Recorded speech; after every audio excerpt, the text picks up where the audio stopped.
And the Eldar focus, or the Farseer, of course, casts Fortune on himself and Doom on the Storm Boys.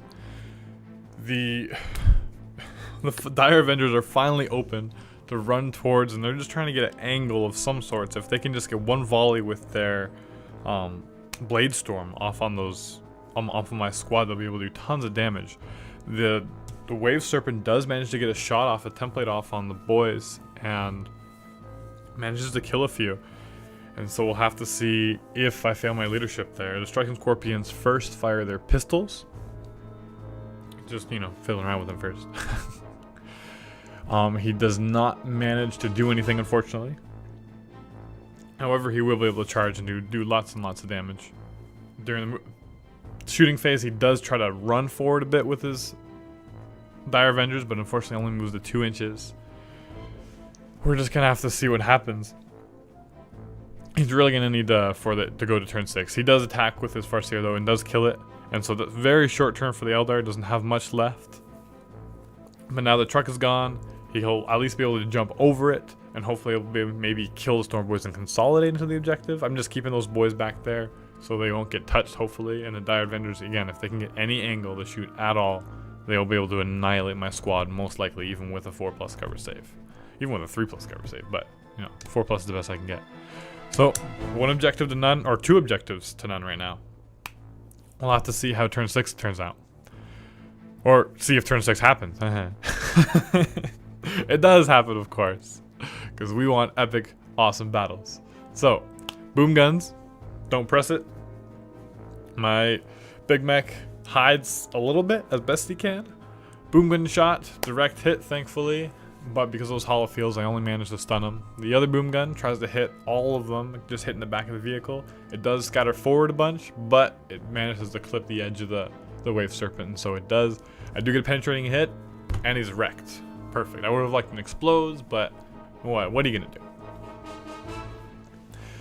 Now I shoot with the rest of the Ludas, excuse me, into that remaining Falcon, and I managed to kill another weapon, immobilize it. It's basically useless at this point, but it's still alive. Dire Avengers now are able to move up. He's, really hoping for turn 7 right now, but he does make a 6 run on through the difficult and dangerous over my wrecked truck and his wrecked Wave Serpent. And so he goes through, but on a difficult terrain, he loses 4 of them.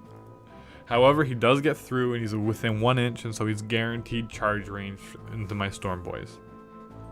So that at least is good news. Fortunately, his run move only moved 3, but we'll have to see again. He did spread out a bit because he was afraid of my boom guns. He does shoot his pistols, but because of Doom, he does get to re-roll those, and kills actually a bunch with his pistols. There you go. And then, he gets 6 for the charge, so he gets around me completely. I don't think there's much hope for those Storm Boys. I don't know what you guys think. The Eldar are gonna, I think, slaughter them. And guess what? They do slaughter them.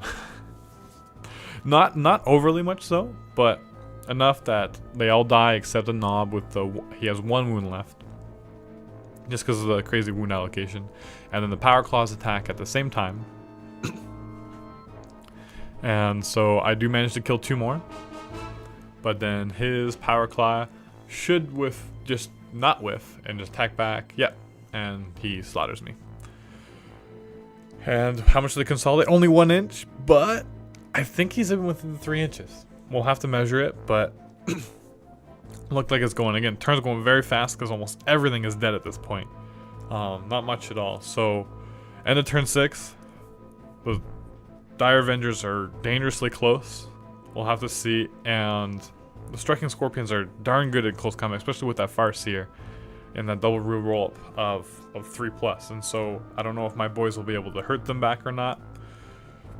It's getting really iffy for me, actually, for the Orks. It'll all turn out, do we go to turn 7? And the roll says no. Game over. And Raph, of course, he's videotaping it for his own little blog, and we'll put a link in for you if you wanna see his videos, see his side of this at least. And so, good game. And then we went up to measure. They were in range, and of course we are. So we got 1 objective to none. Orc victory. What an amazing match with lots of fun going both ways. Thanks for watching.